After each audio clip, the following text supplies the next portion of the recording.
നമസ്കാരം. ഇന്ന് July 3 saint Thomas day. ഭാരതത്തിലെ ക്രിസ്ത്യാനികളെ സംബന്ധിച്ചിടത്തോളം വളരെ പ്രധാനപ്പെട്ട ഒരു ദിവസമാണ് ജൂലൈ 3. നമ്മുടെ കർത്താവായ യേശു ക്രിസ്തുവിൻ്റെ 12 ശിഷ്യന്മാരിൽ ഒരാളായ തോമാസ് ലീഹായുടെ ഭാരതത്തിലേക്കുള്ള ആഗമനവും സുവിശേഷീകരണവും രക്തസാക്ഷിത്വവും എല്ലാം ഓർമ്മിക്കപ്പെടുന്ന ഒരു ദിവസമാണ് ജൂലൈ 3. പ്രത്യേകിച്ച് മലങ്കരയിലുള്ള സുറിയാനി ക്രിസ്ത്യാനികളെ സംബന്ധിച്ചിടത്തോളം ഇത് വളരെ പ്രധാനപ്പെട്ട ദിവസമാണ്. അതിൻ്റെ കാരണം ജൂലൈ 3 എന്ന് പറയുന്നത് തോമാസ് ലീഹയുടെ ദുഃഖറോനയായിട്ടാണ് സുറിയാനി ക്രിസ്ത്യാനികൾ ആചരിക്കുന്നത്. ദുഃഖറോന എന്ന് പറയുമ്പോൾ ഓർമ്മ ദിനം എന്നുള്ള അർത്ഥത്തിൽ തന്നെയാണ്. സാധാരണ ഏതൊരു വിശുദ്ധന്മാരുടെയും മരണ ദിവസമാണ് ദുഃഖറോനയായിട്ട് ആചരിക്കുന്നത്. അതുകൊണ്ട് തന്നെ ആയിരിക്കണം പല ആളുകളും തെറ്റിദ്ധരിച്ചിരിക്കുന്നത് ജൂലൈ 3 എന്ന് പറയുന്നത് തോമാസ് ലീഹയുടെ രക്തസാക്ഷിത്വ ദിനമാണെന്നാണ്. എന്നാൽ അങ്ങനെയല്ല. മൈലാപ്പൂരിൽ രക്തസാക്ഷിത്വം വഹിച്ച് കബറടങ്ങിയ തോമാസ് ലീഹായുടെ തിരുശരീരം AD 232 സുറിയാനി കച്ചവടക്കാരനായ ഖാബിൻ വന്ന് അത് ഏറ്റെടുക്കുകയും അത് എഡേസിയിലേക്ക് കൊണ്ടുപോവുകയും ചെയ്ത ദിനമായിട്ടാണ് ജൂലൈ 3 നമ്മൾ തോമാസ് ലീഹായുടെ ദുഃഖറോനയായിട്ട് ആചരിക്കുന്നത്.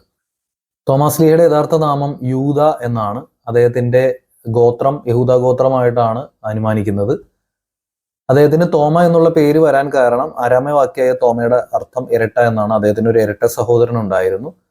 അപ്പോൾ അരാമയ വാക്കിൽ അത് തോമ എന്നും, ഇത് ചില ഭാഗങ്ങളിൽ നമുക്ക് പുതിയ നിയമം ഗ്രീക്കിൽ എഴുതിയിരിക്കുന്നതുകൊണ്ട് ചില ഭാഗങ്ങളിൽ നമുക്ക് ദിദിമോസ് എന്ന് കാണാം. ദിദിമോസ് എന്നുള്ളത് തോമയുടെ ഗ്രീക്ക് നാമവും ആണ്. അത് നമുക്ക് ഇംഗ്ലീഷിൽ തോമസ് എന്ന് നമുക്ക് വായിക്കാവുന്നതാണ്. അപ്പോൾ ദിദിമോസ് എന്നുള്ളതും തോമ എന്നുള്ളതും തോമസ് എന്നുള്ളതും 3 ഭാഷകളിലുള്ള ഒരേ വ്യക്തിയുടെ പേര് തന്നെയാണ്. പക്ഷേ ഇരട്ട എന്നുള്ള അർത്ഥത്തിലാണ് അതിന് ആ പേര് ഇട്ടിരിക്കുന്നത്. മറ്റു ശിഷ്യന്മാർക്ക് യേശു കർത്താവ് പ്രത്യക്ഷപ്പെട്ടു എന്നുള്ള സംഭവം വിശ്വസിക്കാതിരുന്നതിൻ്റെ പേരിൽ പാശ്ചാത്യ ലോകം തോമാസ് ലീഹയെ തിരിച്ചറിയുന്നത് ഡൗട്ടിംഗ് തോമസ് എന്ന പേരിലാണ്. ഡൗട്ടിംഗ് തോമസ്, സംശയാലുവായ തോമസ്. യഥാർത്ഥത്തിൽ അത് അദ്ദേഹത്തിൻ്റെ സ്വഭാവമോ ക്യാരക്ടറോ ഒന്നും അല്ലായിരുന്നു ഈ സംശയം എന്നുള്ളത്. പക്ഷെ അദ്ദേഹത്തെ സംശയരോഗിയായിട്ടാണ് പൊതുവെ ആളുകൾ ചിത്രീകരിക്കാറുള്ളത്. തികച്ചും ന്യായമായ ഒരു സംഭവത്തെക്കുറിച്ചുള്ള സംശയമാണ് അദ്ദേഹം അവിടെ ആവശ്യപ്പെട്ടത്, ആ സംശയം ഉന്നയിച്ചത്. ആ സംശയം യേശു കർത്താവ് നേരിട്ട് തന്നെ മറ്റു ശിഷ്യന്മാരെ എല്ലാവരേക്കാളും വളരെ വ്യക്തമായിട്ട് അദ്ദേഹത്തിന് അത് തെളിയിച്ചു കൊടുക്കുകയൊക്കെ ചെയ്യുന്നുണ്ട്. എങ്കിലും അതെല്ലാം ആൾക്കാർ മറക്കുകയും ആ സംശയത്തിൻ്റെ പേരിലാണ് ഇന്നും തോമാസ് ലീഹയെ പാശ്ചാത്യ ലോകം പ്രത്യേകിച്ചും തിരിച്ചറിയുന്നത്. അതങ്ങനെയാണ് ലോകം. നമ്മൾ ജീവിതത്തിൽ ചെയ്തിട്ടുള്ള ഒരു തെറ്റ്, ആ തെറ്റ് എത്ര തിരുത്തപ്പെട്ടാലും ആ തെറ്റിൻ്റെ പേരിൽ തന്നെയാണ് ലോകം നമ്മളെപ്പോഴും തിരിച്ചറിയുകയുള്ളൂ. സംശയാലുവായ തോമസ് എന്നതിനേക്കാൾ ധീരനായ തോമസ് എന്നുള്ള ഒരു വാക്കാണ് തോമാസ് ലീഹയ്ക്ക് ചേരുന്നത്. അതിൻ്റെ കാരണം യോഹന്നാന്റെ സുവിശേഷം 11-ാം അധ്യായമാണ്. യോഹന്നാന്റെ സുവിശേഷം 11-ാം അധ്യായത്തിലാണ് മാർത്തയുടെയും മറിയയുടെയും സഹോദരനായ ലാസർ ദീനമായി കിടക്കുന്നതും സഹോദരിമാർ യേശു കർത്താവിനെ ആളയച്ച് കാര്യങ്ങൾ ദീനമായി കിടക്കുന്ന കാര്യങ്ങൾ അറിയിക്കുകയും യേശു കർത്താവ് യഹൂദയിലേക്ക് പോകുവാനായിട്ട് താല്പര്യപ്പെടുകയും ചെയ്യുമ്പോൾ മറ്റ് ശിഷ്യന്മാർ കർത്താവെ ഇപ്പോൾ പോകണമോ, അവർ യഹൂദന്മാർ കല്ലെറിയാൻ ഭാവിച്ച് നിൽക്കുകയല്ലേ എന്നൊക്കെ പറയുമ്പോൾ അവിടെ നമുക്ക് കാണാൻ കഴിയുന്നത് ദിദിമോസ് എന്നു പേരുള്ള തോമസ് ലീഹ വന്നിട്ട് പറയാണ്, നാമും മരിക്കേണ്ടതിന് അവനോട് കൂടെ പോവുക, മരിച്ചാലും യേശു കർത്താവിൻ്റെ കൂടെ പോകണമെന്നുള്ള വളരെ ശക്തമായ ധീരമായ നിലപാടെടുത്ത ഒരു ശിഷ്യനായിട്ടാണ് തോമാസ് ലീഹയെ യോഹന്നാന്റെ സുവിശേഷം 11-ാം അധ്യായത്തിൽ നമുക്ക് കാണുവാൻ കഴിയുന്നത്. തോമാസ് ലീഹയെക്കുറിച്ച് വളരെ പരിമിതമായ അറിവുകളാണ് നമുക്ക് ബൈബിളിലൂടെ ലഭിക്കുന്നത്. എന്നാൽ തോമാസ് ലീഹായുടെ പിന്നീടുള്ള സുവിശേഷ യാത്ര നമുക്ക് ആക്ട്സ് ഓഫ് ജൂദാസ് തോമസ് എന്ന് പറയുന്ന അപ്പോക്രിഫ ഗ്രന്ഥത്തിലൂടെ നമുക്ക് കാണുവാൻ കഴിയും. ആ ഗ്രന്ഥപ്രകാരം ഗോണ്ടോഫറസ് രാജാവിൻ്റെ കൊട്ടാര നിർമ്മാണത്തിനായി ഹബ്ബാൻ എന്ന് പറയുന്ന ഒരു ഇന്ത്യൻ വ്യാപാരി മുഖേനയാണ് തോമാസ് ലീഹ ഭാരതത്തിലേക്ക് എത്തുന്നത്. BC 95-നും AD 48-നും ഇടയിൽ അഫ്ഗാനിസ്ഥാൻ മുതൽ പഞ്ചാബ് വരെയുള്ള പ്രദേശത്ത് ഭരിച്ചിരുന്ന ഒരു രാജാവാണ് ഗോണ്ടോഫറസ്. അദ്ദേഹം ജീവിച്ചിരുന്നതായിട്ടുള്ള തെളിവുകൾ ഇന്ന് നമുക്ക് ലഭ്യമാണ്. പാകിസ്ഥാനിൽ നിന്നുമെല്ലാം നമുക്ക് ലഭിച്ചിട്ടുള്ള പല നാണയങ്ങളിലും ഈ ഗോണ്ടോഫറസ് രാജാവിൻ്റെ നാമം ആലേപനം ചെയ്തിട്ടുണ്ട്. അതുപോലെ തന്നെ 1836 പാകിസ്ഥാനിലെ തന്നെ പേശവാറിനടുത്തുള്ള മർദാൻ എന്ന് പറയുന്ന സ്ഥലത്ത് നിന്ന് കണ്ടെടുത്തിട്ടുള്ള തക്തിബാഹി എന്ന് പറയുന്ന ലിഖിതത്തിൽ നിന്നെല്ലാം ഇദ്ദേഹത്തിന്റെ കാലഘട്ടമൊക്കെ നമുക്ക് ഗണിക്കാൻ കഴിയാവുന്ന രീതിയിലുള്ള തെളിവുകൾ നമുക്ക് ലഭിച്ചിട്ടുണ്ട്. അപ്പോൾ ഗോണ്ടോഫറസ് രാജാവ് എന്ന് പറയുന്നത് ഒരു മിത്തല്ല, അദ്ദേഹം ജീവിച്ചിരുന്നതായിട്ടുള്ള തെളിവുകൾ നാണയങ്ങളും കാര്യങ്ങളെല്ലാം ലഭിച്ച തെളിവുകളുടെ അടിസ്ഥാനത്തിൽ നമുക്ക് മനസ്സിലാക്കാൻ കഴിയും. ഈ തക്തിബാഹി എന്ന് പറയുന്ന ലിഖിതം ഇന്ന് ലാഹോർ മ്യൂസിയത്തിൽ ഇരിക്കുന്നു എന്നുള്ളതാണ് നമ്മൾ വായിച്ചറിഞ്ഞിട്ടുള്ളത്. ഇൻഡോ പാർത്യൻ രാജാവായ ഗോണ്ടഫറസിന്റെ കൊട്ടാര നിർമ്മാണത്തിനായി തോമാസ് ലേഹയെ അവിടേക്ക് ആകർഷിച്ച ഘടകം എന്ന് പറയുന്നത് ഈ യഹൂദന്മാരുടെ സാന്നിധ്യം തന്നെയാണ്. യേശു കർത്താവിന്റെ ശിഷ്യന്മാർ പോയിട്ടുള്ള ഭാഗങ്ങളെല്ലാം തന്നെ നമ്മൾ ശ്രദ്ധിച്ചു കഴിഞ്ഞാൽ യഹൂദന്മാരുടെ സാന്നിധ്യം ഉള്ളിടത്തോട്ടാണ് അവർ സുവിശേഷ ദൗത്യമായിട്ട് പോയിട്ടുള്ളത്. യേശു കർത്താവ് തന്നെ പറയുന്നുണ്ട്, താൻ ഇസ്രായേലിലെ കാണാതെ പോയ ആടുകളെ തേടി തന്നെയാണ് വന്നിരിക്കുന്നത്. ആദ്യം തന്നെ ശിഷ്യന്മാരെ കർത്താവ് അയക്കുന്നത് പോലും ഈ യഹൂദ ഡയസ്പോറകളിലേക്കാണ്. അങ്ങനെ തന്നെയാണ് തോമാസ് ലീഹ യഹൂദന്മാരെ തേടി തന്നെ ആ ഭാഗങ്ങളിലൂടെ എല്ലാം കടന്നു വന്നിട്ടുള്ളത്. യേശു കർത്താവ് ഇന്ത്യയിൽ എത്തിയിട്ടുണ്ട് എന്ന് പറയുന്ന ആളുകൾ മുന്നോട്ട് വെക്കുന്ന വാദവും ഇത് തന്നെയാണ്, ഈ ഭാഗങ്ങളിലുള്ള യഹൂദ സാന്നിധ്യം. ഇന്നത്തെ പാകിസ്ഥാൻ, പഞ്ചാബ് മേഖലകൾ, പ്രത്യേകിച്ച് ബലൂചിസ്ഥാൻ, തക്ഷശില അങ്ങനെയുള്ള ഭാഗങ്ങളിലെല്ലാം യഹൂദന്മാരുടെ സാന്നിധ്യം ഉണ്ടായിരുന്നു എന്നുള്ളതിന്റെ മറ്റൊരു തെളിവാണ് യഹൂദന്മാരുടേതായിട്ടുള്ള കല്ലറകൾ. അതിനെ ഡോൾമെൻസ് എന്നാണ് ആ കല്ലറകളെ വിളിക്കുന്നത്. അതൊരു തെളിവായിട്ട് നമുക്ക് എടുക്കാവുന്നതാണ്. ഈ ഭാഗത്തു നിന്നാണ് പിന്നീട് ഇവർ ദക്ഷിണേന്ത്യയിലേക്ക് കടന്നു പോയിട്ടുണ്ടെന്നുള്ള അറിവ് തോമാസ് ലേഹയ്ക്ക് അറിവ് കിട്ടുകയും അതനുസരിച്ചാണ് മലബാറിലേക്കുള്ള യാത്രയ്ക്ക് വേണ്ടി തോമാസ് ലീഹ ഒരുങ്ങുന്നത്. ഈ 1-ാം നൂറ്റാണ്ടിലാണ് ഹിപ്പാലസ് എന്ന് പറയുന്ന ഒരു ഗ്രീക്കുകാരൻ കാലവർഷക്കാറ്റിന്റെ ഗതികളെ അല്ലെങ്കിൽ ഗമനാഗമനങ്ങളെയൊക്കെ കണ്ടുപിടിക്കുന്നത്. ഈ കണ്ടുപിടുത്തം ആ കാലഘട്ടത്തിൽ അറബി നാട്ടിൽ നിന്ന് ഒരുപാട് കപ്പലുകളെ മലബാർ തീരത്തേക്ക് ആകർഷിക്കേണ്ടായി കച്ചവടത്തിനായിട്ട്. ഹോർമുസ് എന്ന് പറയുന്ന തുറമുഖത്തിൽ നിന്നെല്ലാം 120 കപ്പലുകളാണ് ഈ കാലവർഷക്കാറ്റിന്റെ സമയത്ത് അവിടെ നിന്ന് പുറപ്പെടുന്നത്. ഇതേപോലെ അത് മനസ്സിലാക്കിയ തോമാസ് ലീഹ, ദക്ഷിണേന്ത്യയിൽ യഹൂദന്മാരുടെ സാന്നിധ്യമുണ്ട് എന്ന് മനസ്സിലാക്കിയ തോമാസ് ലീഹ ഈ കപ്പൽ മാർഗമാണ് മലബാറിലേക്ക് എത്തിച്ചേരുന്നത്. അങ്ങനെ AD 52 മലബാറിലെ പ്രധാനപ്പെട്ട തുറമുഖമായ കൊടുങ്ങല്ലൂരിൽ തോമാസ് ലീഹ കപ്പലിറങ്ങുകയാണ് ചെയ്തത്. തോമാസ് ലീഹയ്ക്ക് അനുകൂലമായ ഒരു ഘടകം എന്ന് പറയുന്നത് അരാമ്യ ഭാഷ സംസാരിക്കുന്ന യഹൂദന്മാർ അന്ന് ഇവിടെ ഉണ്ടായിരുന്നു എന്നുള്ളതാണ്. അതുകൊണ്ട് തന്നെ തോമാസ് ലീഹയുടെ സുവിശേഷ ദൗത്യം കുറച്ചുകൂടി എളുപ്പമായി. അങ്ങനെയാണ് തോമാസ് ലീഹ കൊടുങ്ങല്ലൂര്, പാലയൂര്, പറവൂര്, കൊക്കമംഗലം, നിരണം, നിലയ്ക്കൽ, കൊല്ലം എന്നീ പ്രദേശങ്ങളിലെല്ലാം പള്ളി സ്ഥാപിക്കുന്നത്. തോമാസ് ലീഹ കേരളത്തിൽ വന്ന് ബ്രാഹ്മണന്മാരെയും നമ്പൂതിരിമാരെയും എല്ലാം മതം മാറ്റി ക്രിസ്ത്യാനികളാക്കി എന്നുള്ളതാണ് പൊതുവെ പല ആളുകളും പറയപ്പെടുന്ന ചരിത്രം. അല്ലെങ്കിൽ പല പുസ്തകങ്ങളിലും രേഖപ്പെടുത്തിയിട്ടുള്ള ചരിത്രവും നമ്പൂതിരി ബ്രാഹ്മണന്മാരെ ക്രിസ്ത്യാനികളാക്കി എന്നുള്ളതാണ്. എന്നാൽ ഇത് യഥാർത്ഥത്തിൽ കൃത്യമായ ഒരു കാര്യമല്ല. തോമാസ് ലീഹ യഹൂദ ഭാഷ സംസാരിക്കുന്ന യഹൂദ പശ്ചാത്തലമുള്ള ആളുകളെയാണ് ക്രിസ്ത്യാനികളാക്കി മാറ്റിയിട്ടുള്ളതെന്ന് നമുക്ക് മനസ്സിലാക്കാൻ കഴിയും. ഇത് നമ്മൾ പഠിക്കണമെങ്കിൽ ആ തോമാസ് ലീഹ കടന്നു വന്ന കാലഘട്ടത്തെ പറ്റി നമ്മൾ പഠിക്കേണ്ടതായിട്ടുണ്ട്. സംഘകാലഘട്ടത്തിലാണ് തോമാസ് ലീഹ കേരളത്തിലെത്തുന്നത്. ഈ സംഘകാലം എന്ന് പറയുന്നത് BC 2-ാം നൂറ്റാണ്ടിനും AD 3-ാം നൂറ്റാണ്ടിനും ഇടയിലുള്ള 5 നൂറ്റാണ്ടുകളാണ്. ഈ സംഘകാലത്താണ് മൗര്യ സാമ്രാജ്യത്തിനെതിരെ ദക്ഷിണേന്ത്യയിലെ 3 നാട്ടുരാജ്യങ്ങൾ ഒരുമിക്കുന്നത്. ചേര, ചോള, പാണ്ഡ്യ. ഈ 3 രാജ്യങ്ങൾ ഒരുമിച്ച് ഒരു തമിഴ് ജനകീയ ശക്തിയായി വടക്കേന്ത്യയിൽ നിന്നുള്ള മൗര്യ സാമ്രാജ്യ ആധിപത്യത്തിന് എതിരെ ചെറുത്ത് തോൽപ്പിച്ചുകൊണ്ടിരുന്ന ഒരു സാംസ്കാരിക രാഷ്ട്രീയ കൂട്ടായ്മയായി മാറിക്കൊണ്ടിരുന്നത്. ചെറിയ യുദ്ധങ്ങളും മടക്കങ്ങളൊക്കെ ആയിട്ട് പോയിക്കൊണ്ടിരുന്ന ചോള, ചേര, പാണ്ഡ്യ എന്നീ നാട്ടുരാജ്യങ്ങൾ മൗര്യന്മാരുടെ ആക്രമണം ഉണ്ടായപ്പോൾ മൂവരും ഒന്നിക്കുകയും ഈ ഒന്നിക്കൽ അതിന് പ്രധാന ഘടകമായി തീർന്നത് തമിഴ് ഭാഷയാണ്. ഈ തമിഴ് ഭാഷയിൽ അവർ ഒന്നിക്കുന്നത് ഒരു സാംസ്കാരിക കൂട്ടായ്മയായി തീരുകയും തമിഴ് ഭാഷയിൽ വളരെ വലിയ വിപ്ലവങ്ങൾ ആ കാലഘട്ടങ്ങളിൽ ഉണ്ടായി. ലിപി ഇല്ലാതിരുന്ന തമിഴ് ഭാഷ ബ്രാഹ്മി ലിപി സ്വീകരിക്കുകയും അതുവഴി ഒരുപാട് കവിതകളും ലിഖിതങ്ങളും എഴുതി തമിഴ് സാഹിത്യത്തിനെ ഒരുപാട് പോഷിപ്പിച്ചു എന്നുള്ളതാണ് ആ കാലഘട്ടത്തിന്റെ ഏറ്റവും വലിയ പ്രത്യേകത. ഈ സംഘകാലഘട്ടത്തിലാണ് തോമാസ് ലീഹ കേരളത്തിലെത്തുന്നത്. ഇവിടെ എത്തുന്നതിന് മുമ്പ് തന്നെ കൃത്യമായിട്ട് എവിടെയെല്ലാം യഹൂദന്മാരുടെ സാന്നിധ്യമുണ്ട് എന്നുള്ള കാര്യം യഹൂദ വ്യാപാരികൾ വഴിയായിട്ട് തോമാസ് ലീഹ മനസ്സിലാക്കിയിരുന്നു. ഇത് ഇദ്ദേഹത്തിന്റെ ഇവിടെ വന്നതിന് ശേഷമുള്ള സുവിശേഷ ദൗത്യം കുറച്ചും കൂടെ വളരെ എളുപ്പത്തിലാക്കിയിരുന്നു. കൊടുങ്ങല്ലൂരിലെത്തിയ തോമാസ് ലീഹ ആദ്യമായി സുവിശേഷം അറിയിക്കുന്നത് പാലയൂരിലാണ്. പാലയൂരിൽ വെച്ചിട്ടാണ് സുറിയാനി ക്രിസ്ത്യാനികളുടെ കുടുംബ ചരിത്രങ്ങളിലെല്ലാം കേൾക്കുന്ന 4 പ്രധാനപ്പെട്ട കുടുംബങ്ങൾ, ശങ്കരപുരി, പകലോമറ്റം, കള്ളി, കളിയങ്കാവ് എന്നീ പറയുന്ന കുടുംബങ്ങളിലെ ആളുകൾ ക്രിസ്തുമാർഗം സ്വീകരിക്കുന്നത്. ഈ 4 കുടുംബങ്ങളിൽ ഉണ്ടായിരുന്നവർ നമ്പൂതിരിമാരായിരുന്നു എന്നാണ് ക്രിസ്ത്യാനികളുടെ ഇടയിൽ പൊതുവെ തെറ്റിദ്ധരിക്കപ്പെട്ട ഒരു കാര്യം. അവർ നമ്പൂതിരിമാരായിരുന്നില്ല. കാരണം AD 1-ാം നൂറ്റാണ്ടിൽ കേരളത്തിൽ നമ്പൂതിരിമാർ എന്ന് പറയുന്ന ഒരു വിഭാഗം തന്നെ ഉണ്ടായിരുന്നില്ല എന്നുള്ളതാണ് സത്യം. പിന്നീട് നമ്പൂതിരിമാരുടെ വരവിന് ശേഷം സുറിയാനി ക്രിസ്ത്യാനികൾക്ക് അവർക്ക് തുല്യമായിട്ടുള്ള സാമൂഹിക അംഗീകാരങ്ങളും ഔന്നത്യങ്ങളും ലഭിച്ചതുകൊണ്ട് സ്വയം മേനി നടിക്കാൻ വേണ്ടി അവർ നമ്പൂതിരിമാരായിരുന്നു എന്ന് പറയുന്നതാണ്.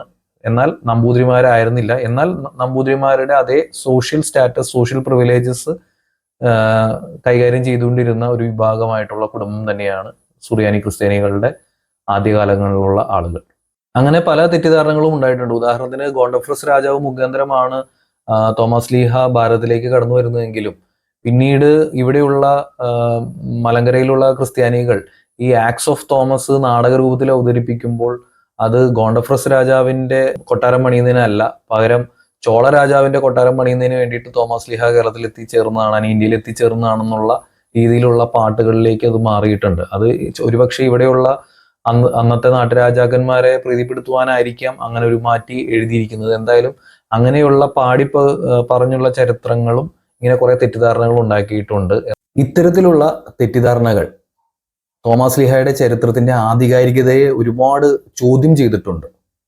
എന്തൊക്കെയാണെങ്കിലും തോമസ് ലീഹയുടെ ഭാരത സന്ദർശന ചരിത്രത്തിന്റെ ആധികാരികത കൂടുതൽ വ്യക്തമാകുന്നത് പിന്നീട് ഉള്ള നൂറ്റാണ്ടിലെ ചില സംഭവങ്ങളാണ്. ഇന്ത്യയിൽ വന്നിട്ടുള്ള സന്ദർശകരുടെയും കച്ചവടക്കാരുടെയും യാത്രാ വിവരണങ്ങളാണ് ഇതിനു വേണ്ടി തെളിവായിട്ട് ഉപയോഗിക്കാറുള്ളത്.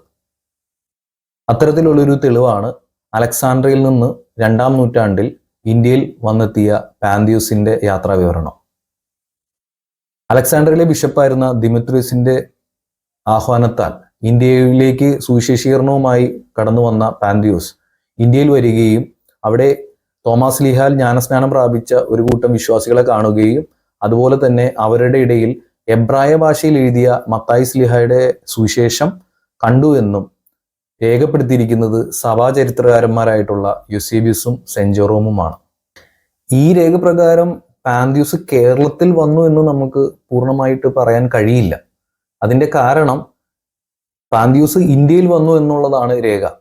ഇന്ത്യ എന്ന് പറയുമ്പോൾ 1-ാം നൂറ്റാണ്ടിൽ അഫ്ഗാനിസ്ഥാൻ, പാകിസ്ഥാൻ, പഞ്ചാബ് ആ മേഖലകളെ ആണ് 1-ാം നൂറ്റാണ്ടിൽ ഇന്ത്യ എന്ന് വിളിച്ചുകൊണ്ടിരുന്നത് എന്നുള്ള ഒരു വാദം നിലനിൽക്കുന്നുണ്ട്. നമുക്കറിയാം സിന്ധു നദിയുമായി ബന്ധപ്പെട്ടാണ് ഇന്ത്യ എന്നുള്ള പേരൊക്കെ നമുക്ക് ലഭിച്ചത്. അതുപോലെ ഗോണ്ടഫ്രസ് രാജാവിന്റെ രാജ്യത്തിന്റെ പേര് തന്നെ ഇൻഡോ പാർത്തിയൻ എന്നാണ്. അപ്പൊ ഇന്ത്യ എന്നുള്ളത് ആ മേഖലയാണ്. കാരണം അവിടെ സെന്റ് തോമസ് വരികയും ചെയ്തിട്ടുണ്ട് എന്നുള്ളത് കൊണ്ട് തന്നെ പാന്തിയൂസ് ഒരു പക്ഷേ ഈ പറയുന്ന മേഖലകളിലാണ് എത്തിച്ചേർന്നിട്ടുള്ളത്, ഇന്ത്യ എന്നുള്ള രീതിയിൽ എത്തിച്ചേർന്നിട്ടുള്ളത്. എന്നാൽ ദക്ഷിണേന്ത്യയിൽ എത്തിച്ചേർന്നു എന്നുള്ളതിന് യാതൊരു തെളിവുമായിട്ട് ആരും പറയുന്നില്ല എന്നുള്ളതാണ്. പക്ഷേ കേരളത്തിലുള്ള സുറിയാനി വിശ്വാസികൾ പാന്തിയൂസ് കേരളത്തിൽ വന്നു എന്ന് സ്ഥാപിക്കാൻ ശ്രമിക്കാറുണ്ട്. ഇത് കൂടുതലായിട്ടും ഉപയോഗിക്കുന്നത് മാർത്തോമ സ്ലീഹായുടെ സിംഹാസനവാദം ഉന്നയിക്കുന്നവരാണ് ഈ വാദത്തിൽ പൂർണ്ണമായിട്ട് ഉറച്ചു നിൽക്കാറുള്ളത്. പക്ഷേ അതിന് പ്രത്യേകിച്ചുള്ള അടിത്തറകളൊന്നും തന്നെ ഇല്ല. പിന്നീട് ഇന്ത്യയിലേക്ക് തോമസ് ലീഹയുടെ ചരിത്രവുമായി ബന്ധപ്പെട്ട് കടന്നു വരുന്ന വ്യക്തി 3-ാം നൂറ്റാണ്ടിലാണ്. കാബീൻ എന്ന് പറയുന്ന സുറിയാനി കച്ചവടക്കാരനാണ് മൈലാപ്പൂരുള്ള തോമസ് ലീഹായുടെ ഖബറിടം, അവിടെ നിന്ന് തോമസ് ലീഹായുടെ തിരുശരീരം തിരുശേഷിപ്പായിട്ട് എഡേസിലേക്ക് കൊണ്ടുപോയ ദിവസം കൂടിയാണ് ഈ ജൂലൈ 3 എന്ന് നമ്മൾ വിശേഷിപ്പിക്കുന്നത്. ഈ ജൂലൈ 3 ഈ 3-ാം നൂറ്റാണ്ടിലെ ഈ സംഭവത്തോടു കൂടിയാണ് പ്രസിദ്ധി ആർജിക്കുന്നത് തോമസ് ലീഹ ചരിത്രത്തിൽ. എഡേസിയിലേക്ക് തന്റെ ഇരട്ട സഹോദരനായ മോറദായയുടെ ഖബറിനോട് ചേർന്നാണ് തോമസ് ലീഹയെ പിന്നീട് അടക്കിയിട്ടുള്ളത് എന്നാണ് ചരിത്രം. മലങ്കരയിലെ സുറിയാനി ക്രിസ്ത്യാനികളുടെ തോമസ് ലീഹ ചരിത്രം പൂർണ്ണമാകണമെങ്കിൽ എഡേസ എന്ന് പറയുന്ന പട്ടണത്തിനെ കുറിച്ചും കൂടെ പറയേണ്ടതുണ്ട്. എഡേസ എന്ന് പറയുന്ന പട്ടണത്തിന് മലങ്കര സുറിയാനി ക്രിസ്ത്യാനികളുടെ ചരിത്രത്തിൽ എന്താണ് ഇത്രയും വലിയ പങ്ക് വഹിക്കാനുള്ളത്? അതിനകത്ത് ഒന്നാമത്തെ പങ്ക് എന്ന് പറയുന്നത് 3-ാം നൂറ്റാണ്ടിൽ മൈലാപ്പൂരിൽ ഖബറടങ്ങിയ തോമസ് ലീഹായുടെ തിരുശേഷിപ്പുകൾ സുറിയാനി കച്ചവടക്കാരനായ ഗാബീൻ വന്ന് ജൂലൈ 3-ാം തീയതി എഡേസിലേക്ക് കൊണ്ടുപോയി എന്നുള്ളതാണ്. ഈ എഡേസിലേക്ക് കൊണ്ടുപോയ ദിനമാണ് ജൂലൈ 3 ഇന്ന് തോമസ് ലീഹയുടെ ദുഃഖർവനോ ഓർമ്മ ദിനമായിട്ട് ആഘോഷിക്കുന്നത്. ഇതിനുശേഷമാണ് ജൂലൈ 3 ഇത്രയധികം പ്രാധാന്യം ഉണ്ടായത്. അപ്പോൾ എഡേസ എന്ന് പറയുന്ന പട്ടണത്തിന് അത്രയും പ്രാധാന്യം തോമാസ് ലീഹയുടെ ചരിത്രത്തിലുമുണ്ട്.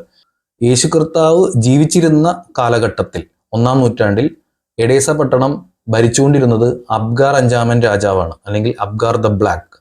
അദ്ദേഹം ഒരു രോഗത്തിന് അടിമയായിരുന്നു. പല ആളുകളും പറയുന്നത് കുഷ്ഠരോഗമായിരുന്നു എന്നുള്ളതാണ്.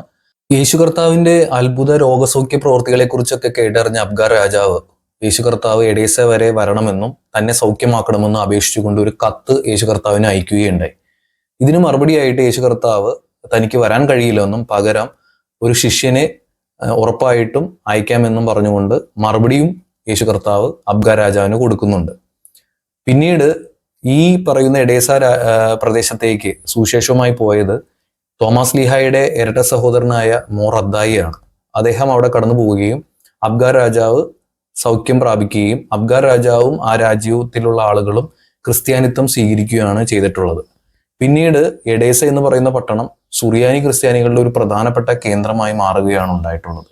സ്കൂൾ ഓഫ് എഡേസ, വളരെ വലിയ ദൈവശാസ്ത്ര ചിന്തകൾ എഡേസയിൽ ഉണ്ടായിട്ടുണ്ട് എന്നുള്ളതാണ്. ഇത് അന്ത്യോക്യൻ സഭയുമായി ബന്ധപ്പെട്ട് നിൽക്കുന്ന ഒരു പ്രദേശമാണ് എഡേസ എന്ന് പറയുന്നത്. അപ്പോൾ എഡേസ എന്ന് പറയുന്ന പ്രദേശം മലങ്കര സുറിയാനി ക്രിസ്ത്യാനികളുടെ പാരമ്പര്യത്തിൽ എങ്ങനെയാണ് ഇത്രയും വലിയ സ്ഥാനം വഹിക്കുന്നതെന്ന് ചോദിച്ചു കഴിഞ്ഞാൽ, 3-ാം നൂറ്റാണ്ടിൽ ഖാബീൻ എന്ന് പറയുന്ന സുറിയാനി കച്ചവടക്കാരൻ മൈലാപ്പൂരിൽ നിന്ന് തോമാസ് ലീഹായുടെ തിരുശരീരം തിരുശേഷിപ്പായിട്ട് കൊണ്ടുപോയി എന്നുള്ളതാണ് തോമാസ് ലീഹ ദക്ഷിണേന്ത്യയിൽ ഉണ്ടായിരുന്നു എന്നുള്ളതിൻ്റെ ഏക തെളിവായിട്ട് നമുക്ക് മുന്നോട്ട് വെക്കാൻ കഴിയുന്നത്. അതല്ലാതെ തോമാസ് ലീഹ ഇവിടെ കേരളത്തിൽ ദക്ഷിണേന്ത്യയിൽ ഉണ്ടായിരുന്നു എന്നുള്ളതിന് യാതൊരു രീതിയിലുള്ള തെളിവുകളും നമുക്ക് നിലവിൽ ലഭ്യമല്ല. എന്നാൽ നമ്മുടെ ഞാൻ നേരത്തെ പറഞ്ഞ പോലെ ആക്ട് ഓഫ് തോമസിലേക്കുള്ള നാടകത്തിന്റെ അടിസ്ഥാനത്തിലും നാടകത്തിന്റെ രൂപത്തിലുള്ള കലാസൃഷ്ടികളിൽ നിന്നും അങ്ങനെയുള്ള പാട്ടുകളിൽ നിന്നൊക്കെയാണ് തോമാസ് ലീഹയുടെ ദക്ഷിണേന്ത്യയിലെ ചരിത്രങ്ങൾ നമുക്ക് ലഭ്യമാകുന്നത്. അപ്പോൾ പ്രധാനപ്പെട്ട ഒരു തെളിവ് എന്ന് പറയുന്നത് തോമാസ് ലീഹയുടെ തിരുശരീരം ഈ ദക്ഷിണേന്ത്യയിലെ മൈലാപ്പൂരിൽ ഉണ്ടായിരുന്നു എന്നുള്ളതാണ്. ഇവിടെ ഈ പ്രദേശത്ത് വന്നു എന്നുള്ളതിന്റെ ഏറ്റവും തെളിവായിട്ട് നമുക്ക് മുന്നോട്ട് വെക്കാൻ കഴിയുന്നത്. AD 325 നിക്യ സുനോദോസ് നടക്കുന്നു. നിക്യ സുനോദോസിൽ ഇന്ത്യയെ പ്രതിനിധീകരിച്ച് ജോൺ എന്നു പേരുള്ള ഒരു മെത്രാൻ അവിടെ പങ്കെടുക്കുന്നു. ഈ ഇന്ത്യയിൽ നിന്ന് എന്ന് പറയുമ്പോൾ മലങ്കരയുമായിട്ട് യാതൊരു ബന്ധവുമില്ല. അതിനുള്ള ബന്ധത്തിനുള്ള യാതൊരു തെളിവുകളും നമുക്ക് ലഭ്യമല്ല. ഇന്ത്യയെ പ്രതികരിച്ചു എന്ന് പറയുമ്പോൾ അത് റോമിന്റെ അതിർത്തി പങ്കിടുന്ന, നമ്മൾ നേരത്തെ പറഞ്ഞിട്ടുള്ള ഇന്ത്യ എന്ന് പറയുന്ന ഇൻഡോ പാർത്യൻ മേഖലകൾ, ആ കാലഘട്ടങ്ങളിൽ AD 325 ഇൻഡോ പാർത്യൻ രാജ്യമില്ല. ആ മേഖലകളിൽ അന്ന് അവിടെ ക്രിസ്ത്യാനികളുണ്ട്, തോമാസ് ലീഹ അവിടെ പോയിട്ടുണ്ട്. ആ മേഖലകളിലുള്ള ആളുകൾ പങ്കെടുത്തിട്ടുണ്ട് എന്നുള്ളതാണ്, അല്ലെങ്കിൽ അതിനെ പ്രതികരിച്ച് ഒരാൾ പങ്കെടുത്തിട്ടുണ്ട് എന്നുള്ളതാണ്. മലങ്കരയിലെ ക്രിസ്ത്യാനികൾ നിക്യ സുനോദോസിന് പങ്കെടുത്തിട്ടുണ്ടോ എന്ന് ചോദിച്ചു കഴിഞ്ഞാൽ പങ്കെടുത്തിട്ടില്ല എന്നുള്ളത് തന്നെ പൂർണ്ണമായിട്ടും നമുക്ക് പറയാൻ കഴിയുന്ന കാര്യം തന്നെയാണ്. അപ്പോഴും ഇവിടെ കേരളത്തിൽ ഈ മൈലാപ്പൂരിൽ നിന്ന് തിരുശേഷിപ്പുകളൊക്കെ എടുത്തുകൊണ്ട് പോയി എന്ന് പറയുമ്പോഴും കേരളത്തിൽ ഇവിടെ വിശ്വാസികളുണ്ട് എന്നുള്ള കാര്യത്തിൽ മറ്റ് സഭകൾക്ക്, അല്ലെങ്കിൽ റോമിലുള്ള സഭകൾക്ക്, പ്രധാനപ്പെട്ട അന്നത്തെ 3 സിംഹാസനങ്ങൾ, റോം, അലക്സാണ്ട്രിയ, അന്ത്യോക്യ, ഈ പറയുന്ന സഭകൾക്കൊന്നും തന്നെ ഈ പറയുന്ന മലങ്കരയിലുള്ള വിശ്വാസികളെ പറ്റി യാതൊരു ധാരണയുമില്ല. കാരണം 2-ാം നൂറ്റാണ്ടിൽ പാന്തിനിയോസ് അലക്സാണ്ടറിൽ നിന്ന് വരികയാണ്. മലങ്കരയെ പറ്റി യാതൊരു അറിവും അലക്സാണ്ടറിൻ സഭയ്ക്കില്ല. 3-ാം നൂറ്റാണ്ടിൽ ഖാബീൻ എന്ന് പറയുന്ന കച്ചവടക്കാരൻ മൈലാപ്പൂരിൽ വന്ന് തോമാസ് ലീഹയുടെ തിരുശേഷിപ്പ് കൊണ്ടുപോവുകയാണ്. അപ്പോഴും മലങ്കരയിൽ ക്രിസ്ത്യാനികൾ ഉള്ള കാര്യം അവർക്കറിയില്ല. ഇവരെല്ലാം ഇന്ത്യയിൽ വന്നു എന്ന് പറയുന്നതല്ലാതെ കേരളവുമായിട്ട് യാതൊരു ബന്ധവും ആ സമയങ്ങളിൽ ഉണ്ടായിട്ടില്ല. അതുകൊണ്ട് തന്നെ കൃത്യമായ രീതിയിൽ ഒരു തോമാസ് ലീഹായുടെ ഒരു സിംഹാസനം ഇവിടെ ഉണ്ടെന്ന് നമുക്ക് ഉറപ്പിച്ച് പറയാൻ കഴിയില്ല എന്നുള്ളത് തന്നെയാണ്. പിന്നീട് AD 345 വീണ്ടും എഡേസ എന്ന് പറയുന്ന പ്രദേശം മലങ്കര ക്രിസ്ത്യാനികളുടെ ചരിത്രത്തിലേക്ക് വീണ്ടും കടന്നു വരുന്നത്. ഉറഹ എന്ന് പറയുന്നത് എഡേസയുടെ മറ്റൊരു പേരാണ്. സുറിയാനി വാക്കിൽ ഉറഹോയ് എന്നാണ്. ഉറഹായിലുള്ള മാർ യൗസെഫ് എന്ന് പറയുന്ന മെത്രാൻ 4-ാം നൂറ്റാണ്ടിന്റെ ആദ്യപാദത്തിൽ തനിക്ക് തോമാസ് ലീഹായുടെ ഒരു ദർശനം ഉണ്ടായി. താൻ ഭാരതത്തിൽ രക്തസാക്ഷിത്വം വഹിക്കപ്പെട്ടു എന്നും അവിടെയുള്ള ക്രിസ്ത്യാനികൾ വളരെ ബുദ്ധിമുട്ടുന്നു എന്നുള്ള ഒരു മാർ യൗസെഫിന് തോമാസ് ലീഹ നൽകിയത്. ഇതിൽ പരിഭ്രാന്തനായ മാർ യൗസെഫ് തൻ്റെ മേലധ്യക്ഷനായിട്ടുള്ള അന്ത്യോക്യൻ പാത്രിയാർക്കീസുമായിട്ടും സെലൂഷ്യയിലെ കാതോലിക്കയുമായിട്ടും ചർച്ചകൾ നടത്തുകയും ഇതിനെക്കുറിച്ച് മലങ്കരയിൽ ക്രിസ്ത്യാനികൾ ഉണ്ട് എന്നുള്ളതിനെ പറ്റി യാതൊരു ധാരണയും ഇല്ലാതിരുന്ന അവർ ഈ കാര്യങ്ങളെ പറ്റി അന്വേഷിക്കുവാൻ ഏൽപ്പിക്കുന്ന ഒരു വ്യക്തി, ഒരു കച്ചവടക്കാരനാണ്. അദ്ദേഹത്തിന്റെ പേരാണ് ക്നായി തോമ. അദ്ദേഹമാണ് മലങ്കരയിൽ കടന്നു വരികയും ഇവിടുത്തെ കാര്യങ്ങൾ മനസ്സിലാക്കുകയും അവിടുത്തെ വിശ്വാസികൾ വളരെ ബുദ്ധിമുട്ടിലാണ് എന്നും വളരെ നിരാശരാണ് എന്നും എല്ലാം അന്ത്യോക്യൻ പാത്രിയാർക്കീസിന്റെ അടുത്തും അതുപോലെ തന്നെ ഈ മാർ യോസെഫ് മെത്രാനോടും പോയി പറയുകയും പിന്നീട് ക്നാനായക്കാരുടെ ഒരു കുടിയേറ്റം AD 345 ഇവിടെ സംഭവിക്കുന്നത്. അത് മലങ്കരയിലുള്ള ക്രിസ്ത്യാനികളെ വിശ്വാസത്തിൽ ഉറപ്പിക്കുവാനാണ്.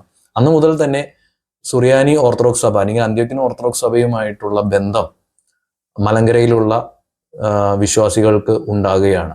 ഈ മലങ്കരയിലെ വിശ്വാസികളുടെ അന്നേരത്തെ അവസ്ഥ എന്താണ്, അവരുടെ ദുഃഖത്തിലായിരിക്കുന്നു എന്ന് ചോദിച്ചു കഴിഞ്ഞാൽ, അവർ ക്രിസ്ത്യാനികളായി മാറി എന്നതല്ലാതെ ദൈവശാസ്ത്ര വിജ്ഞാനീയത്തിലുണ്ടായിട്ടുള്ള അറിവുകളോ മറ്റു രീതിയിലുള്ള വെസ്റ്റ്മെന്റുകളോ അവർക്ക് മറ്റു രീതിയിലുള്ള ആരാധനക്രമങ്ങളോ ഒന്നും തന്നെ ഈ കഴിഞ്ഞ നൂറ്റാണ്ടുകളിൽ ഒന്നും തന്നെ ഉണ്ടായിട്ടില്ല.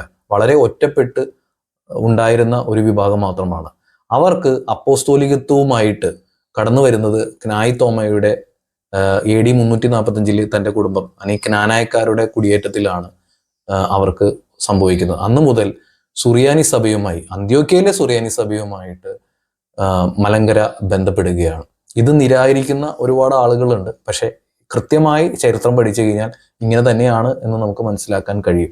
അതല്ലാതെ തോമാസ് ലീഹ മുതലുള്ള എന്തോ ഒരു പാരമ്പര്യം പോർച്ചുഗീസുകാരുടെ വരവ് വരെ വളരെ കാര്യക്ഷമമായി പോയിക്കൊണ്ട് ഇരുന്നു എന്ന് പറഞ്ഞാൽ തന്നെ സിംഹാസനവാദവും പൊളിയും, സക്സഷൻ വാദവും കൈവപ്പ് വാദവും എല്ലാം പൊളിയും.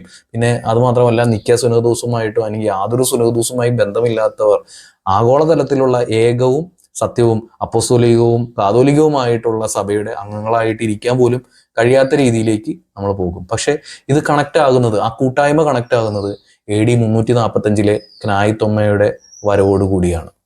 കേരളത്തിൽ തോമസ് ലീഹ വന്നിട്ടുണ്ട് എന്നും ഇവിടെ ക്രിസ്ത്യാനികൾ ഉണ്ടായിരുന്നു എന്നുള്ളതിന്റെ മറ്റൊരു തെളിവ്, രണ്ടാമത്തെ തെളിവ് വരുന്നത് ക്നായി തോമയുടെ വിവരണത്തിൽ നിന്നാണ്. ക്നായി തോമ ഇവിടെ കടന്നു വരികയും ഇവിടെ ക്രിസ്ത്യാനികൾ ഉണ്ട് എന്നും അവർ വളരെയധികം ക്ലേശത്തിലാണ് എന്നുള്ള വിവരണം അന്ത്യോക്യയിലെ പാത്രിയാർക്കീസിനോടും അതേപോലെ തൻ്റെ മെത്രാനായിട്ടുള്ള മോർ യോസെഫിനോടും താൻ അറിയിക്കുന്നതും വഴിയായിട്ടാണ് ഇവിടെ തോമസ് ലീഹ വന്നിട്ടുണ്ടെന്നും ഇവിടെ ക്രിസ്ത്യാനികൾ ഉണ്ടായിരുന്നു എന്നുള്ളതിന്റെ രണ്ടാമത്തെ തെളിവ് നമുക്ക് ലഭിക്കുന്നത്. അതുകൊണ്ട് തന്നെയാണ് ഞാൻ പറഞ്ഞിട്ടുള്ളത്, തോമസ് ലീഹയുടെ ചരിത്രത്തിന്റെ ആധികാരികത കൂടുതൽ ഊട്ടിയുറപ്പിക്കുന്നത് പിന്നീടുള്ള നൂറ്റാണ്ടുകളിലാണ് എന്ന് ഞാൻ പറഞ്ഞത്. തോമസ് ലീഹായാൽ ജ്ഞാനസ്നാനം പ്രാപിച്ച് ക്രിസ്ത്യാനികളായി തീർന്ന ആ ജനതയെ AD 345 ക്നാനായക്കാരുടെ കുടിയേറ്റത്തോടു കൂടി സുറിയാനി സഭയുടെ ഭാഗമാകുകയും സുറിയാനി സഭയുടെ ആരാധനക്രമങ്ങളിലൂടെ അവർ കടന്നു പോവുകയാണ് ചെയ്തിട്ടുള്ളത്. ക്നാനായക്കാരുടെ കൂടെയാണ് സുറിയാനിക്കാർക്ക് നമ്മൾ നേരത്തെ പറഞ്ഞിട്ടുള്ള സോഷ്യൽ സ്റ്റാറ്റസും സോഷ്യൽ പ്രിവിലേജസും പിന്നീട് ലഭിക്കുന്നത്. ക്നാനായക്കാർക്ക് ലഭിച്ചിട്ടുള്ള സോഷ്യൽ സ്റ്റാറ്റസ് ആണ് പിന്നീടുള്ള സുറിയാനി ക്രിസ്ത്യാനികൾക്ക് ലഭിച്ചിട്ടുള്ളത്. അതാണ് പിന്നീട് നമ്പൂതിരിമാരായിരുന്നു എന്നൊക്കെയുള്ള രീതിയിൽ നമ്മൾ പറയുന്നത്. എന്തായാലും ക്നാനായക്കാര് യഹൂദന്മാരായതുകൊണ്ട് സുറിയാനിക്കാരെ വേർതിരിക്കാൻ വേണ്ടി നമ്പൂതിരികളായിരുന്നു എന്ന് പറയുന്നതാണോ എന്ന് അറിയില്ല. എന്തായാലും ഇവിടെ ഒരു വിഭാഗം ആളുകൾ ക്രിസ്ത്യാനികളായിരുന്നുവെന്നും അവരെ AD 345 ക്നായി തോമയുടെ വരവോടുകൂടി അവർ സുറിയാനി സഭയുടെ ഭാഗമായി തീർന്നു എന്നുള്ളതാണ് നമുക്ക് ഏറ്റവും വ്യക്തമായി പഠിക്കുമ്പോൾ മനസ്സിലാക്കാൻ പറ്റുന്ന ഒരു ചരിത്രം. വീണ്ടും ജൂലൈ 3 നമുക്ക് കടന്നു വരാം. 3-ാം നൂറ്റാണ്ടിൽ തോമസ് ലീഹയുടെ തിരുശേഷിപ്പുകൾ മൈലാപ്പൂരിൽ നിന്ന് എഡേസിലേക്ക് കൊണ്ടുപോയതിനു ശേഷം പല കാലഘട്ടങ്ങളിലായി പല സഭകൾക്കും തോമസ് ലീഹയുടെ റിലിക്സ് ലഭിക്കുകയുണ്ടായി. പോർച്ചുഗീസുകാർ ഇന്ത്യയിൽ വന്നപ്പോൾ അവർ മൈലാപ്പൂരിൽ നടത്തിയ ഖനനത്തിൽ അല്ലെങ്കിൽ തോമസ് ലീഹയുടെ കബറിടത്തിൽ കുഴിച്ചപ്പോൾ ചില അസ്ഥികൾ അവർക്ക് ലഭിക്കുകയുണ്ടായി എന്ന് പറയുന്നു. ഇത് തോമസ് ലീഹയുടേതാണോ അതോ തോമസ് ലീഹയുടെ കാലഘട്ടത്തിൽ ജീവിച്ചിരുന്ന രാജാക്കന്മാരുടേതാണോ എന്ന് ഒക്കെ പറയപ്പെടുന്നു. എന്തായാലും പോർച്ചുഗീസുകാർ അതുമായി ബന്ധപ്പെട്ട ആചാരങ്ങളിലേക്ക് പിന്നീട് പോയതായിട്ടുണ്ട്. മലങ്കരയിൽ തോമസ് ലീഹയുടെ തിരുശേഷിപ്പുകൾ കൃത്യമായി എവിടെയാണ് ഉള്ളതെന്ന് ചോദിച്ചാൽ മുളന്തുരുത്തി പള്ളിയിലാണുള്ളത്. 1994 ജൂലൈ 3 അന്ത്യോക്യൻ സുറിയാനി ഓർത്തഡോക്സ് സഭയുടെ പാത്രിയാർക്കീസ് മോർ സാക്ക പ്രഥമൻ ബാവ അദ്ദേഹമാണ് ഈ മുളന്തുരുത്തി പള്ളിയിൽ തോമസ് ലീഹായുടെ റിലിക്സ് ഇൻസ്റ്റാൾ ചെയ്യുന്നത്. രണ്ടാം വത്തിക്കാൻ കൗൺസിലിന് ശേഷം 1969 റോമൻ കത്തോലിക്ക സഭ ജൂലൈ 3 സെന്റ് തോമസ് ഡേ ആയിട്ട് അംഗീകരിക്കുന്നത്. റോമൻ കത്തോലിക്ക സഭയെ സംബന്ധിച്ചിടത്തോളം തോമസ് ഡേയെ കുറിച്ചുള്ള തെളിവുകളും വിവരണങ്ങളും വളരെ പരിമിതമാണ്. ആഗോള ക്രൈസ്തവർക്കിടയിൽ തോമസ് ലീയെ കുറിച്ചുള്ള കൃത്യമായ തെളിവുകളും കൃത്യമായ വിവരണങ്ങളും ഉള്ളത് സുറിയാനി ഓർത്തഡോക്സ് സഭയ്ക്ക് തന്നെയാണ് ഉള്ളത്. അതിന്റെ തെളിവുകളാണ് കുറച്ചു മുമ്പ് നാം കേട്ടത്. ഒന്നാമത്തെ ഏറ്റവും പ്രധാനപ്പെട്ട തെളിവ് മൈലാപ്പൂരിൽ നിന്ന് തോമസ് ലീഹായുടെ തിരുശേഷിപ്പുകൾ എഡേസയിലേക്ക് കൊണ്ടുപോയ ജൂലൈ 3 സുറിയാനി ഓർത്തഡോക്സ് സഭയുടെ തെളിവുകളാണ്. അതുപോലെ തന്നെ എഡേസയിലുള്ള യോസെഫ് മെത്രാന്റെ തോമസ് ലീഹയുമായിട്ടുള്ള ദർശനം, അതുപോലെ അതുമായി ബന്ധപ്പെട്ട കാര്യങ്ങൾ അന്വേഷിക്കുന്നതിനായിട്ട് നിയോഗിക്കപ്പെട്ട ക്നായി തോമയുടെ വിവരണങ്ങൾ, ഇതെല്ലാം സുറിയാനി ഓർത്തഡോക്സ് സഭയുടെ തെളിവുകളും വിവരണങ്ങളുമാണ്. ഈ തെളിവുകളുടെയൊക്കെ അടിസ്ഥാനത്തിലാണ് കൃത്യമായ രീതിയിൽ തോമസ് ലീഹ കേരളത്തിൽ എത്തിയിട്ടുണ്ട് എന്ന് തന്നെ നമുക്ക് തെളിയിക്കാൻ പോലും കഴിയുന്നത്.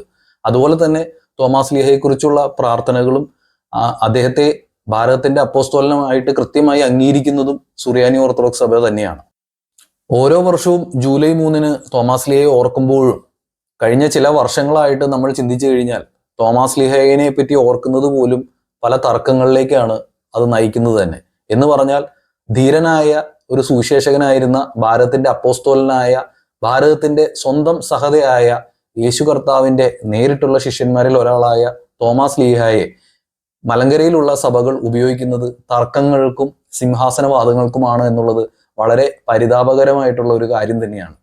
ഇന്ത്യയിൽ ക്രൈസ്തവർക്ക് രക്തസാക്ഷികൾ ഉണ്ടോ എന്ന് ചോദിച്ചാൽ ഒന്നാമതായിട്ട് പറയേണ്ട പേര് തന്നെ തോമസ് ലീഹായുടേത് തന്നെയാണ്. എന്നാൽ പൊതുവെ ഇത് ആരും പറയാറില്ല.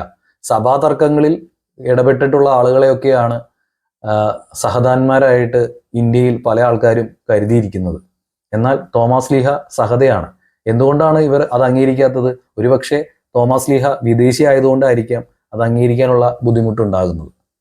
തോമസ് ലീഹ രക്തസാക്ഷിത്വം വഹിക്കുന്നത് പല്ലവ ബ്രാഹ്മണന്മാരുടെ കുന്തമനയാലുള്ള കുത്തേറ്റിട്ടാണ്. അതുകൊണ്ട് തന്നെ തോമസ് ലീഹായുടെ ഐക്കണുകളിൽ തോമസ് ലീഹ കുന്തം പിടിച്ചു നിൽക്കുന്നതായിട്ട് നമുക്ക് കാണുവാൻ കഴിയും. അത് സൂചിപ്പിക്കുന്നത് കുന്തമുനയാലാണ് അദ്ദേഹം കൊല്ലപ്പെട്ടത് എന്ന് ആണ് സൂചിപ്പിക്കുന്നത്.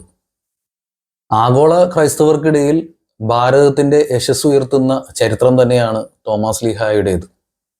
ഈ ഓരോ ഇന്ത്യക്കാരനും അതിൽ അഭിമാനിക്കാൻ കഴിയുന്നു എന്നുള്ളതാണ്. തോമസ് ലീഹ ആ ധീര സുവിശേഷകന്റെ, അപ്പോസ്തോലന്റെ, സഹതയുടെ എല്ലാവിധ പ്രാർത്ഥനകളും ഭാരതത്തിലെ ഓരോ ക്രിസ്ത്യാനികൾക്കും കോട്ടയും കാവലുമായിരിക്കട്ടെ എന്ന് പ്രാർത്ഥിച്ചുകൊണ്ട് ഈ വീഡിയോ നിർത്തുന്നു. നന്ദി.